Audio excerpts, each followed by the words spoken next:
And now we turn to other big stories from across the country, and we are joined to break those down by Emma Vigeland of Rebel HQ. Emma, welcome to the show. Thanks for having me, John. Thank you so much for joining me on what is a particularly stressful day. It makes me feel a lot better to have you on the show with us, so thank you. Yeah, thanks for having me. I'm stressed too, so we can commiserate. Okay, well, let's do it over a few different stories. We've got some serious stuff, some absurd stuff, and some stuff that is seriously absurd.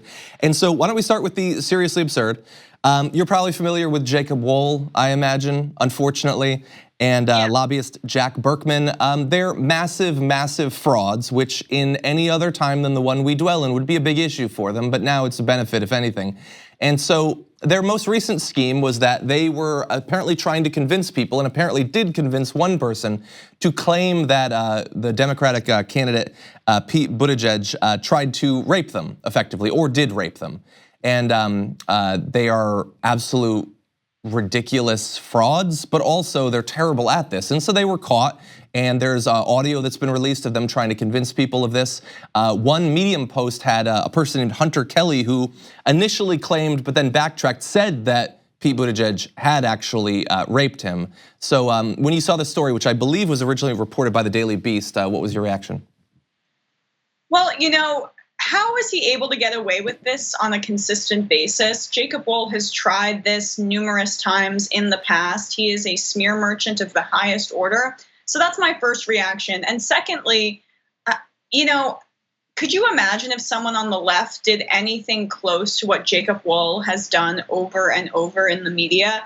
The double standards that are held to the left and to the right and to the activists on both sides it's absolutely outrageous, but very predictable. So, Jacob Wohl is now basically weaponizing Me Too against Democrats and attempting to make sure that Pete Buttigieg is smeared in the way that a lot of Republican candidates have been with sexual harassment allegations, and Democrats as well.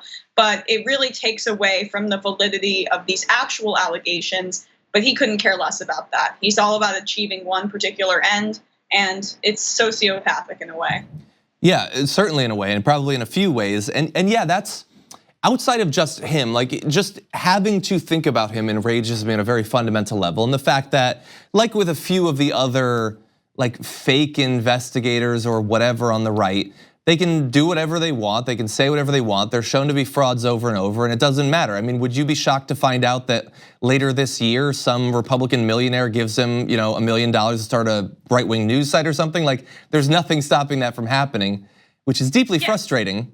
This hasn't been a new phenomenon. Acorn is the greatest example of a right-wing smear job that was just, the media didn't really call it out and went along with it, and they were treated with legitimacy. I know Jacob Wohl isn't necessarily treated with legitimacy, but he's equivocated with people on the left when it's absolutely, there's no comparison to be had.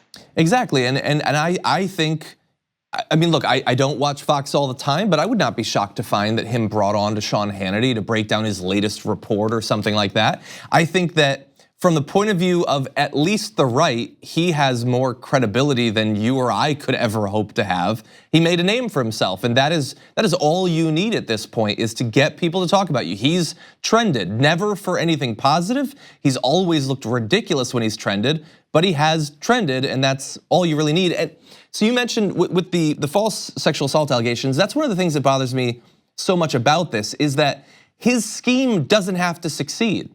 Even by failing, even by being revealed, it just adds ammunition to the people who claim, yeah, sometimes these things are made up. Doesn't matter that it was us that made it up. It's now an open question as to whether any particular allegation should be paid attention to or considered seriously, and that bothers me. Of course, and also I would say that the Jacob Wohl is operating under this false morality of, that's why he's a right winger, because he believes in traditional values and is trying to take down these candidates for that particular reason. But I don't know how moral it is to be manufacturing sexual assault allegations and smearing people publicly, and not really caring that it discredits further accusers from reporting their rapes, because he gets to trend on Twitter and he gets to achieve his political ends of tearing down all Democrats. It's not even a legislative end. It's just a smear job. And that's really what puts an even worse taste in my mouth about the whole situation. And what you're saying is right. He's the product of this culture that also brought Donald Trump to the fore, which is all about getting your name out there for the sake of getting your name out there, and notoriety for notoriety's sake. And the substance particularly doesn't matter, and which is why substantive people like us don't get the credit we deserve. So here's my small violin for us. Exactly. I'm playing that as well. You can't see it, it's off camera. Exactly, and just for those watching the show, please bear in mind, this is not just the first time he's tried to create these false allegations. He apparently tried to do it with Robert Mueller as well. He is still not in prison. I have no idea why. It seems like some of this has got to be against the law. He's white and a right winger, that's why. Exactly, yes. Yeah, I tweeted earlier today, I think that he was created in a lab to prove that white privilege does exist. You can't look at him and say that there's anything other than that operating right now. Thank you very much for watching this clip from The Damage Report. If you liked it, don't forget to subscribe to this channel and ring the bell on YouTube to get notifications of our new videos. And of course, you can catch the full Damage Report live every weekday at 1 p.m. Eastern, 10 a.m. Pacific on TYT Network on YouTube TV.